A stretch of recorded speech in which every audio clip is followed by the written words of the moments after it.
اور اس کے بعد مولانا غفور حیدری کو یہ آگے لے کے آئے تھے.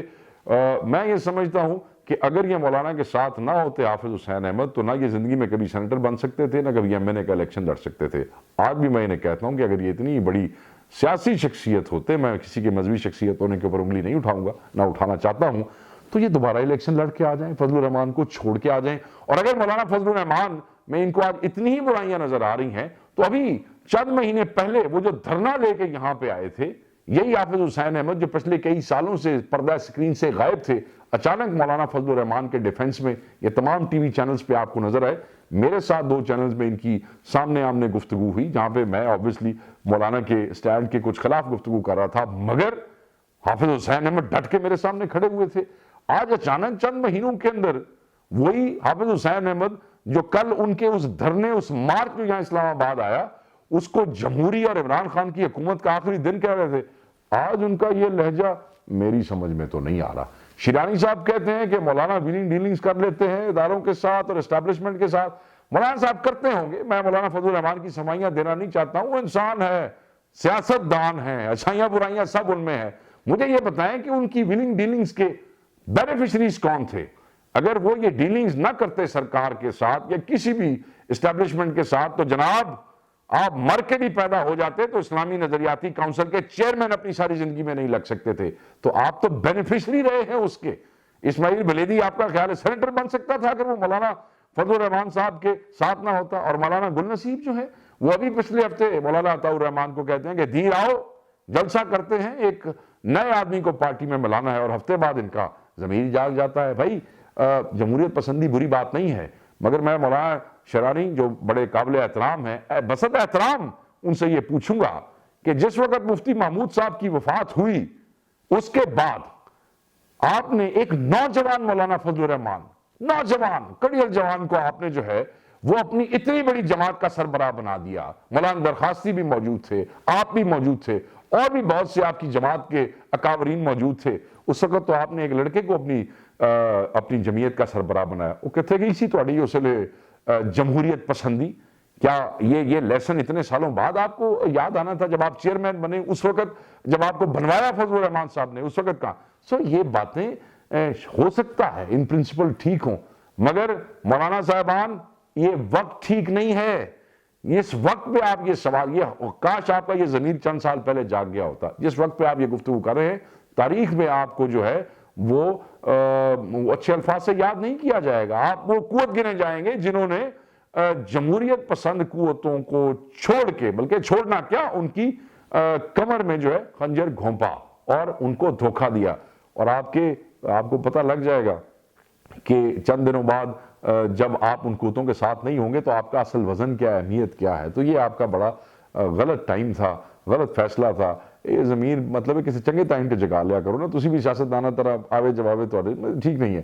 اب آگے ہم یہ دیکھتے ہیں دوسرا ایک جے یو آئی کے حوالے سے ایک بہت بڑا ایشو اب کھڑا ہو گیا ہے، وہ نیب کے سوال نامے پر ریاکشن. Very interesting. ریاکشن کیا ہے؟ وہ کہتے ہیں جی سوال نامہ ہم نہیں مانتے، ہم نیب کو ہی نہیں مانتے. مولانا عطاء الرحمان نے کہا، مولانا فضل الرحمان نے کہا، بلکہ انہوں نے ایک ٹوسٹ دینے کی کوشش کی ہے سچویشن کو. انہوں نے کہا جی بات یہ ہے کہ ہم تو پتھر پھینکنے والوں کی طرف جائیں گے.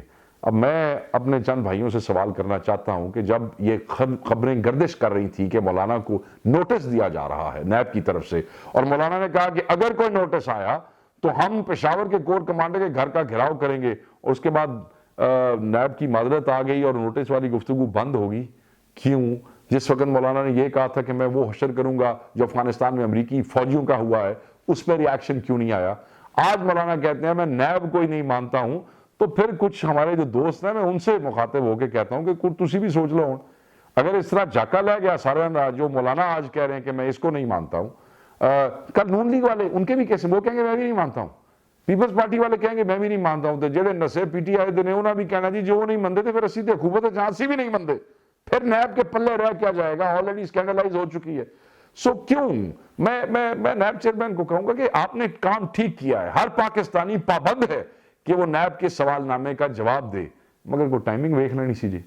دیکھیں نا، یہی کام کو سال پہلے کر لیتے، کوئی 1.5 سال پہلے کر لیتے. اب پی ڈی ایم کی تحریک کے عین درمیان سوال نامے آ رہے ہیں. پہلے کی ہو گیا سی جی، بہت سے سوال نامے ابھی پڑے ہیں ان کے پی ٹی آئی والوں کے، نون لیگ والوں. تو میں نیب کے ایکشن کے حق میں ہوں مگر ٹائمنگ کے بالکل حق میں نہیں ہوں. جیسے مولانا شرانی کی ٹائمنگ اور حافظ حسین احمد کی ٹائمنگ غلط ہے نا جی, اسی طریقے سے نیب کی ٹائمنگ بھی غلط ہے. تو ایکشن ٹھیک نے اور اللہ سارا ٹائمنگ دا ہے. تو میں یہ سمجھتا ہوں کہ آپ کو یہ سوچ لینا چاہیے. اب دوسری طرف ہم آتے ہیں کہ مولانا کا جھگڑا کس کے ساتھ ہے, پی ڈی ایم لڑ کس کے ساتھ رہی ہے, کس کے اگینسٹ کھڑی ہے, کس کو کنفرنٹ کر رہی ہے. وہ آپ کے اور میرے وزیر اعظم عمران خان صاحب کو, خان صاحب نے حسب عادت ایک اور مزاحیہ بیان دے دیا. انہوں نے کہا جی کہ مجھے تو نا جو بائیڈن کی طرح وہ بڑا میرا سسٹم پسند آیا ہے, اس کو 2.5 مہینے ملے ہیں اپنی کابینہ کے لیے, تو ہم تو تیار ہی نہیں تھے حکومت کے لیے, ہمیں بھی ٹائم ملنا چاہیے تھا. تو انہوں ٹائم ملنا چاہیے تھا سی. 2.5 سال آپ نے لگائے ہیں. ایک چیئرمین بی او جی لگایا پیمز ہاسپٹل کا, جو ڈاکٹر تھوڑے وال ٹرانسپلانٹ کرتا سی, انہوں تسی وہ لا چھڑیا بی او جی چیئرمین, انہوں نے لگایا 2.5 سال. سو 2.5 مہینے نہیں 2.5 سال ملے آپ کو. سال لگایا آپ نے. سال بعد آپ نے کیا کیا کہ وہ ڈاکٹر فیصل کو, وہ کیانی کو ہٹا کے جو آپ کا وزیر تھا ہیلتھ کا, شوکت خانم کے انچارج کو آپ نے لگا دیا ہیلتھ منسٹر پاکستان کا. حالی بھی تسی کہتے ہو ٹائم نہیں ملا. تسی پورا سال 1.5 سال بیچاری فردوس عاشق عوان کو آپ نے یہاں پہ جو ہے وہ وزیر بنائے رکھا, اور سال بعد آپ نے کہا نہیں نکمی ہے فارغ کرو, آپ شبلی کو لے کے آ گئے. ابھی آپ کہتے ہیں کہ 2.5 سال تسی تو سال لے. اب میں کس وزیر کی آپ کو بات کروں جس کو آپ نے سال ٹیسٹ کرنے کے بعد آپ نے ریجیکٹ کر کے پھینک دیا. خان صاحب تو آپ نے بڑا ٹائم لیا ہے. تسی یہ چاہتے ہو کہ 5 سال تھوڑی ایوان وزیر اعظم میں بٹھا کے ٹریننگ کرائی جائے اور اس کے بعد 5 سال آپ کو حکومت دے دی جائے, یہی ہو سکتا ہے. اچھا دوسری بات, اب جو باتیں ہیں آپ بادشاہوں والی کرتے ہیں. آج آپ نے کیا کہہ دیا, آپ نے کہا جی شہد کریں, شہد جو ہے وہ درختوں پہ لگے گا اور پاکستان میں شہد سے کروڑوں ڈالرز کی جو ہے وہ آمدنی ہوئے گی. وہ جڑی دیسی ککڑاں تو آمدنی ہونی سی وہ کتھے گئی, وہ جو کٹوں سے پیسے نکلنے تھے وہ کہاں گئے. اب آپ شہد پہ پہنچ گئے.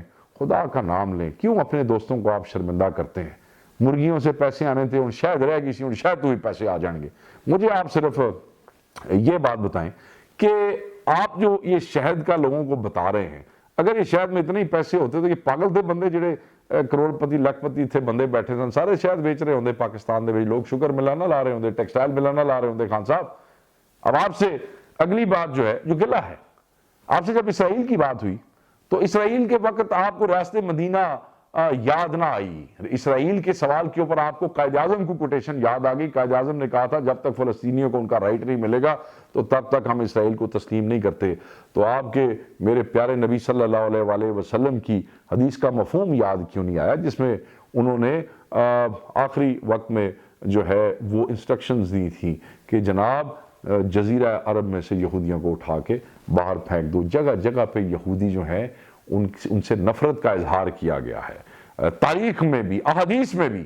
مگر موج ہے تھوڑی, جس لئے تھوڑے وارچ ہوئے اس لئے ریاست مدینہ, اور جس لئے وارچ نہ ہوئے تو اس لئے قائد اعظم.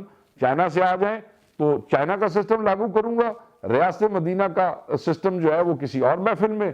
امریکہ تو آ جاتے امریکہ پسند. اب امریکہ کا سسٹم آپ کہہ رہے ہیں جی کہ ہمیں موقع ملنا چاہیے. مجھے آپ یہ بتائیں کہ سوزوکی گاڑی کے اندر اگر رولز رائس کا انجن لگا دیا جائے تو وہ چلے گی؟ وہ نہیں چلے گی, وہ جہاز نہیں بن جائے گا. رولز رائس ان کا انجن رولز رائس کے چیسز پہ لگتا ہے, جس کا سسپینشن, جس کا انجن, جس کی اسمبلی, جس کا سٹیئرنگ وہ اس انجن کے مطابق بنا ہوا ہوتا ہے, تب گاڑی ویسے چلتی ہے. تو اسی میں پاکستان ہے امریکہ کا سسٹم لا کے انجی کرنا چاہتے ہو کہ سوزوکی گڈی دے وچ رولز رائس کا انجن ہوئے, سسپینشن سوزوکی کا ہو, ٹھیک ہے, سٹیئرنگ, اسمبلی سارا, اور بیچ میں رولز رائس کا انجن. خان صاحب نہیں چلے گی گاڑی. اسی لیے آپ اپنے رواج اور اپنے انتظام کے مطابق سسٹم کی بات کریں. ہم تو پریشان ہو جاتے ہیں کہ آپ کئی دفعہ ایسی گفتگو کرتے ہیں کہ لوگ کہتے ہیں کہ خان کو کیا ہو گیا ہے, خان ہمیں کس طرف لے کے جا رہا ہے. اب میں نے آپ کو یہ بتاتا چلوں کہ آپ کو پی ڈی ایم سے کوئی خطرہ نہیں ہے. خان صاحب اگر آپ کو خطرہ ہے تو صرف آپ کو اپنی ذات سے ہے. تو میں یہ سمجھتا ہوں کہ بہت وقت آپ کو دیا ہے, آپ کو اور کوئی وقت نہیں چاہیے تھا. آپ نے سارے بندے اپنے پرکھ لیا ہے, بس اب آپ کسی طریقے سے اپنا ٹائم پورا کر لیں, ڈیلیور کر لیں اگر کر سکتے ہیں اپنے وعدوں پہ, کیونکہ اب باتوں سے بات نہیں چلے گی. Thank you very much.